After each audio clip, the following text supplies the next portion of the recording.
हर हर महादेव। नमस्कार आप सभी को। आप सभी का स्वागत है।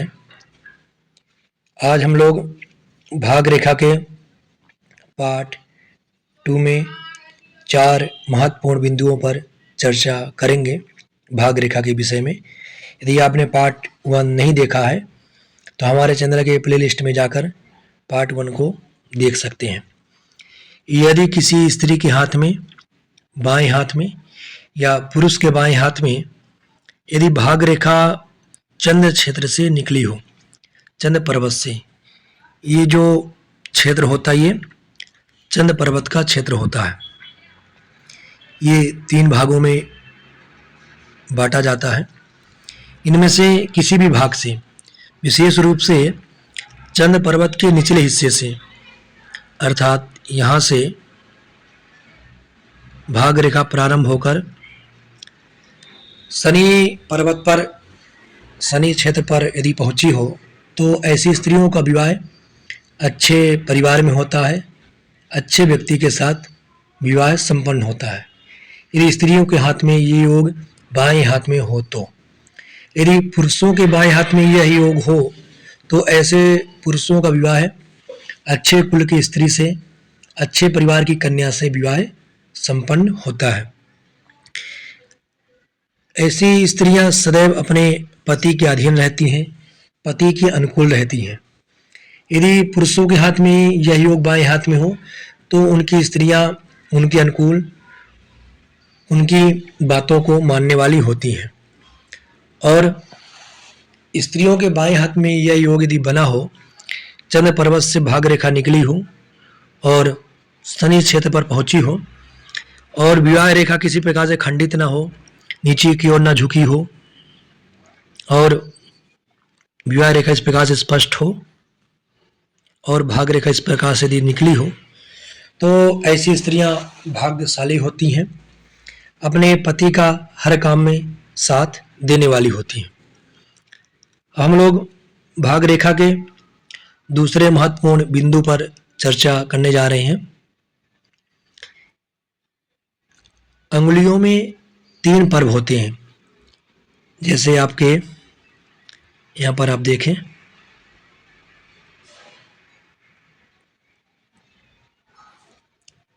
एक, 2, 3, इसी प्रकार से हर अंगुली में 3 पर्व होते हैं। मध्यमा अंगुली के तीसरे पर्व पर भाग रेखा मणिबंध से या मणिबंध से ऊपर से यहाँ से प्रारंभ हो और शनि क्षेत्र को पार करते हुए मध्यमा अंगुली के तीसरे पर्व पर यदि पहुंच जाए तो ऐसी स्त्रियों के जीवन में वैधव्य योग होता है। ऐसी स्त्रियां बहुत जल्दी विधवा होती हैं या ऐसी स्त्रियों को पति का सुख अच्छे से प्राप्त नहीं हो पाता। विधवा होने का असमय योग और भी प्रबल जब बनता है जब तर्जनी अंगुली में, अंगूठे के बगल वाली अंगुली में इस प्रकार से एक छोटी सी लाइन हो और ये लाइन खंडित हो, बीच से टूटी हो। इस प्रकार से तर्जनी अंगुली में योग बना हो और भाग रेखा इस प्रकार से हो और विवाह रेखा भी नीचे की ओर यदि झुकी हो और खंडित हो, इस प्रकार से बीच से कटी हो। जैसे आप समझें, विवाह रेखा इस प्रकार से हो और तर्जनी अंगुली में एक सीधी सी लाइन हो और बीच में कटी हो और भाग रेखा हथेली के निचले हिस्से से प्रारंभ होकर शनि क्षेत्र के तीसरे पर्व पर पहुंच जाए तो ऐसी स्त्रियां असमय विधवा हो जाती हैं। असमय ऐसी स्त्रियों के पति की मृत्यु हो जाती है या पति के सुख से वंचित होती हैं, पति के सुख में कमी होती है। इस प्रकार से योग स्त्रियों के बाएं हाथ में बना हो या पुरुषों के बाएं हाथ में इस प्रकार का योग बना हो तो ऐसे पुरुषों की स्त्रियां किसी रोग से या किसी कारणवश उनसे दूर हो जाती हैं। कहने का तात्पर्य ऐसे पुरुषों को भी अपनी पत्नी का सुख जीवन में अच्छा प्राप्त नहीं हो पाता है।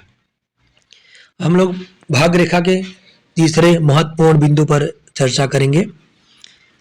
यदि भाग रेखा चंद्र पर्वत से प्रारंभ होकर आपके गुरु पर्वत पर पहुंच जाए। तर्जनी उंगली के जो नीचे का पर्व होता है ये गुरु पर्वत कहलाता है।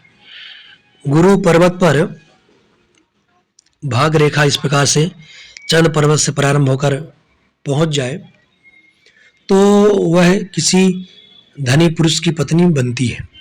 यह योग स्त्रियों के बाएं हाथ में हो तो ऐसी स्त्रियां किसी धनवान ऐश्वर्य संपन्न पुरुष की पत्नियां बनती हैं। धनवान पुरुष के साथ उनका विवाह होता है। ये योग किसी स्त्री के हाथ में बना हो तो, यदि पुरुष के बाएं हाथ में योग बना हो या दाएं हाथ में इस प्रकार का योग बना हो तो ऐसे पुरुषों की भी जो स्त्रियां होती हैं वो धनवान होती हैं, नौकरी करने वाली होती हैं और यश ऐश्वर्य संपन्न होती हैं। इस प्रकार का योग यदि बना हो तो अब हम लोग यहाँ पर एक विशेष महत्वपूर्ण बिंदु को समझेंगे इन चीजों को देखते हुए कि हाथ में और भी शुभ लक्षण होने चाहिए। विवाह रेखा सीधी हो, किसी प्रकार से कटी ना हो, खंडित ना हो, या विवाह रेखा नीचे की ओर न झुकी हो, या हाथ में विवाह रेखा में किसी प्रकार का इस प्रकार का क्रॉस का चिन्ह ना बना हो, तो जो मैंने आपको फल यहाँ पर बताए वह निसंदेह घटित जरूर होते हैं। अब हम लोग विवाह रेखा के विषय में तो यहाँ पर जान गए। विवाह रेखा की विशेष चीज़ों को जानने के लिए हमारे प्लेलिस्ट में जाकर विवाह रेखा से संबंधित वीडियो को आप देख सकते हैं। यहाँ पर चर्चा हम भाग रेखा की कर रहे हैं।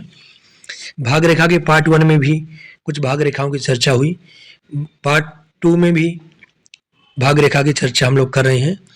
हर एक पार्ट में 4-4 बिंदुओं पर, हर रेखा के महत्वपूर्ण बिंदुओं पर चर्चा करते रहेंगे। भाग रेखा का भी बहुत बड़ा विस्तार हाथों में है, कई जगह से भाग रेखा प्रारंभ होती है, उन सब की चर्चा हम अलग अलग पार्ट में जरूर करेंगे। यदि हथेली में भाग रेखा जीवन रेखा के अंदर से निकली हो और जीवन रेखा को स्पर्श करते हुए शनि क्षेत्र पर यदि पहुंच जाए तो ऐसे जातक की प्रवृत्ति बार बार बदलती रहती है। यह योग किसी स्त्री के हाथ में हो सो ऐसी स्त्रियां यदि नौकरी करती हैं या नौकरी नहीं भी करती हैं तो उनके बार बार जो उद्देश्य है वो परिवर्तित होते रहते हैं, उनके उद्देश्य में बार बार परिवर्तन आता रहता है। इस प्रकार का योग 2 स्थिति में बन सकता है। एक तो जीवन रेखा के अंदर से भाग रेखा निकलकर जीवन रेखा को स्पर्श करते हुए बन जाए, या भाग रेखा आपकी